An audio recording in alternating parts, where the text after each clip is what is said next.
Hey, this is John Young. Today I'm on location here. We got a call that there is a toilet here that is leaking. That water is basically continuing to run with this toilet. So we're going to kind of take a look at it and get this fixed in this video. So if you've got a toilet that's leaking, this video could be a fix for you. First off, we've got an American Standard toilet here. Nothing fancy, just kind of a run-of-the-mill common unit that you would be getting. And they shut the water off on this because it was continuing to run. So we're gonna switch cameras up here a little bit, and I want to take you inside this so you can kind of see what I'm seeing, and then we'll get the pieces and get this fixed. So looking down into the back of the toilet here, there's a few things that if you're not familiar with what they are, we're going to go through them.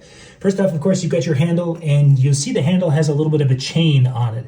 That chain is connected to the flapper down there, and you can see in this case that flapper is kind of corroded, and you can hear a little bit of water leaking.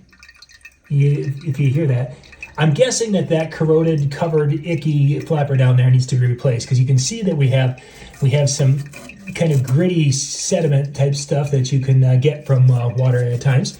So you've got your flapper down there that's probably leaking, because that water is what goes down. The flapper pops up, and then a gush of water goes down to start the flushing action of your toilet. You'll see those two little black spots right there. Those are the screws that hold the tank of the toilet onto the bottom of the toilet. Those can leak, but that would not leak into the toilet. That would leak onto the floor. So most of the time, once they're set, they're good. Occasionally, when you have to take the toilet apart and put it back together, those may not seat themselves well, and you may have a leak there. Another thing is if you have to redo those and take the toilet tank off, put it back on, these are only to be hand tightened. You can generally go on the bottom, and you can come down here and you can find that, and you're doing it kind of by fingers and maybe a screwdriver here, but you're not doing wrenches and cranking at home, because it's very easy to break that area around there. So what we're looking at over here is we've got the float right here. This is the float, and it basically is going to come up, and it will tell the water when to stop. Right there, it's activated, and if it's down, then this would fill if we had water, the water on. We've got our overflow here. So if for some reason this doesn't shut the water off, it would then go down the overflow, which basically takes it down into the toilet and into your sewage system. So there's not a ton of stuff here. Kind of common places where it leaks. Occasionally, the overflow, that you'll have like a big float here, and sometimes that float will have a bend in the arm, and over time that bend, instead of being bent down, it'll be bent back or bent forward, and it's allowing more water to come in than you need, and it will actually be going over the overflow. It happens. I've seen that happen a few times. Obviously, in this case, with this type of overflow, that's not going to happen without us to do some major adjustments and such, and that we're not going to get into with this video. The second most common thing is the flapper down there, that it is no longer making a good connection and a good seal. So we're just going to let that water go down, and we're going to take a look at that. And yeah, you can see that this is not in good shape whatsoever. There's a lot of junk on that, and what we're going to do is we're just going to go and replace that, and I'm going to wash that junk, whatever that blue stuff is, if that's some sort of a chemical that they put in here to keep the toilet from getting all funky. Whatever, don't know what that is, but we're going to wash hands and go get some new pieces here to replace. We're going to start with that flapper and replace that, because I think that is our culprit today. Now, the shutoff for most toilets is kind of down to the side, and it is saying it is off according to that. But according to the toilet, we are not, you can hear water. There we go. I put the float all the way up, and that does shut off the water. So obviously that valve is not functioning fully, but I'm going to open it up and you can listen.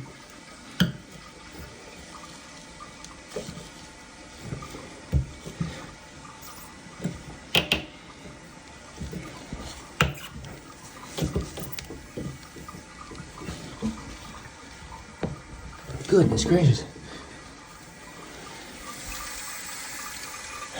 I guess I'm not sure. That valve may not be any good either. We'll have to check that out. That did not open like it was supposed to. So I'm going to go grab some pieces at the local hardware store. Let's take a trip across the street and see what we can find.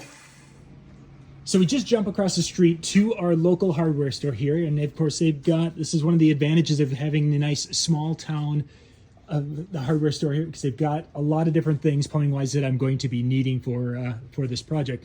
Now they've got a variety of different packages that have basically everything that I would need to go and resurrect that toilet, where I can do the full kit to go through and replace the flapper and the fill area, or I can come over here and I can actually just go and grab the flapper and put that in. And then if I need to, then I can come back and grab the additional parts if for some reason the float is not working right. So I'm just going to grab the flapper because that's the first part that I need. But if I needed anything, this is one of the cool things about having the hardware store right across the road, is anything I pretty much would need for a plumbing project is right here.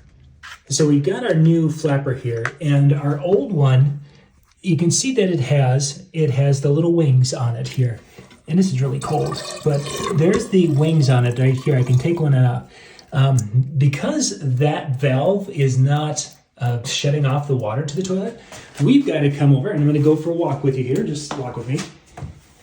We've got to come over here to the main water coming in and shut off the water coming into the building. Now, sometimes this will be down in a basement, or it could be in a utility room. But we have to shut off the water to the main place coming in here. And now we'll flush again. And it'll take a second for, first off, it's going to drain. And I'm holding it open so we can get that water all the way down. There, it's all the way down to the level of that gasket down there. And there's a little bit of water that's going to come in, but everything should be pretty much drained from that system. So now I can go and remove that flapper just by simply just pivoting it and peeling it up. And there we are with the flapper. Now we have our chain right here. And what I'm going to do is I'm going to take that flapper, the new flapper, open it up. I'm going to be cutting that ring out of it so that it is more like that. And then I'm going to make the chain the exact same length as this chain. So I'm going to get on that and start that part of the process. So there you have it. It's a very slow fill, and I think, again, that has a lot to do with the valve down there that needs to be replaced.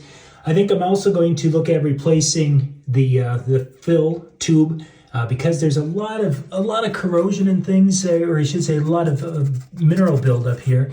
And I'm going to be able to clean a little bit of it off and such, but there's some things that you just have in hard water that is next to impossible to clean off. So I'm going to kind of give this a little bit of a once over, try to get it so that this slides a little bit better in this configuration. But when we were putzing with that flapper, we were having some leakage before, and we're not getting any of that. So definitely has helped. The flapper was definitely the big issue with that. And with a replacement of the valve here in time, this should last for a number of years. We'll put links in the description below so you can find a flapper if you're not you don't have a local hardware store, and of course the replacement parts for the fill tube if you need to do that, because it's really really quite a simple job to fix that leaking toilet. This is John Young. Thanks for watching.